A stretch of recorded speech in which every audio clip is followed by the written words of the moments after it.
y a quelques temps, il m'est arrivé cet incident que j'ai publié en vidéo. On voit un bus qui essaye de me foncer dessus et de me dégager de la route. Donc suite à cette vidéo, j'ai eu beaucoup de commentaires de gens très choqués. Des gens très choqués, pas parce qu'ils ont vu un chauffeur de bus envoyer son véhicule de 15 tonnes sur moi. Non, non. Ils étaient choqués parce qu'ils m'ont vu ne pas prendre une piste cyclable qui n'est pas obligatoire. Alors je vais faire cette petite vidéo pour expliquer pourquoi je ne prends pas cette piste cyclable et pourquoi j'ai tout à fait le droit de ne pas prendre cette piste cyclable. Alors on est sur l'ancienne nationale 7 entre Villeneuve-Loubet et Antibes, qui est aujourd'hui une route départementale, donc sur laquelle on a une bande cyclable. Et donc il y a quelques années, Marineland a construit des hôtels et par la même occasion, un trottoir a été construit par-dessus la bande cyclable. Alors il y a un petit marquage vélo sur ce trottoir, donc on se rend compte déjà que l'entrée est assez raide, ça fait une belle bosse. Et donc le pire arrive ensuite où on a une sortie de parking et là on a une nouvelle entrée sur laquelle on a tout simplement oublié de faire un bateau correct. Il y a un trottoir à sauter, une vingtaine de centimètres. Donc en plus de n'être pas du tout confortable, c'est très mauvais pour le vélo. Et comme on peut le voir sur la vue arrière, là j'ai mon vélo avec des sacoches qui sont chargées. Et donc on va voir ce que ça fait de passer sur cette bosse avec des sacoches. Voilà. Alors les sacoches, elles ont fait un joli bond. Donc ça défait les attaches des sacoches, les attaches basses des sacoches, ce qui fait qu'elles ont sauté et qu'elles sont retombées en tapant les rayons du vélo. Donc c'est très mauvais pour la roue et on peut même avoir le cas extrême dans lequel la sacoche vient se prendre dans les rayons et dans ce cas-là, ça va bloquer la roue arrière. Ce qui est une situation assez dangereuse. Donc, je vais y revenir, mais cette piste cyclable n'est pas obligatoire. Donc, j'ai tout à fait le choix entre deux routes. Une route avec des grosses bosses sur lesquelles je risque d'abîmer mon vélo, voire pire, de me casser la figure, et une route bien lisse, qui est aussi autorisée aux voitures. Donc, je prends la route. Alors imaginez-vous en voiture, vous avez une route à deux voies, sur une voie il y a un énorme dos d'âne et l'autre elle est bien lisse, bien propre. Vous allez bien évidemment prendre la belle route et vous aurez tout à fait raison. Alors maintenant, voyons ce que dit le code de la route sur le caractère obligatoire ou non des pistes cyclables.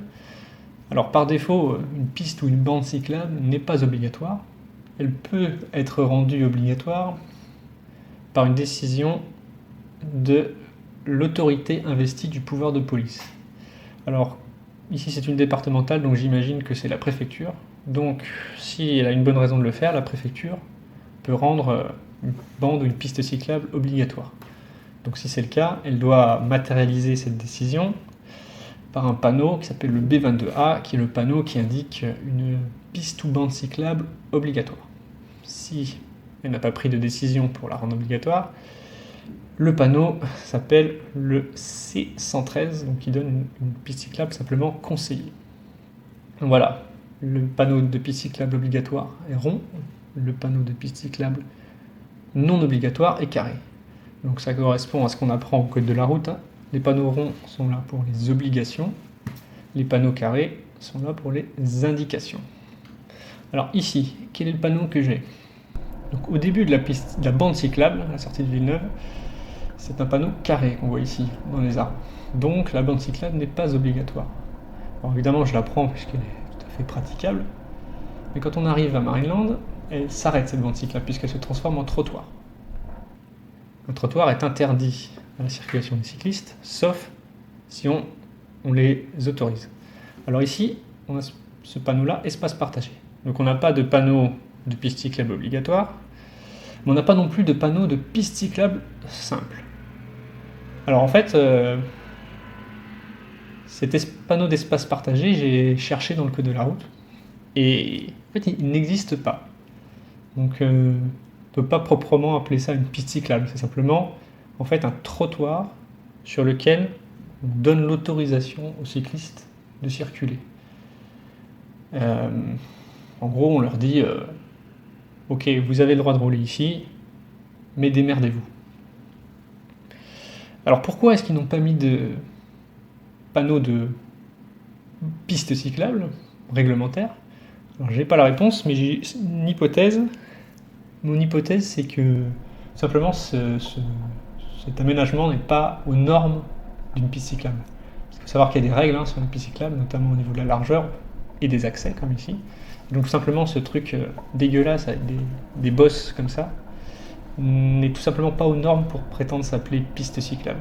Donc ils ont fait ils ont mis ce panneau-là pour pouvoir quand même autoriser les cyclistes de passer, mais c'est pas une vraie piste cyclable.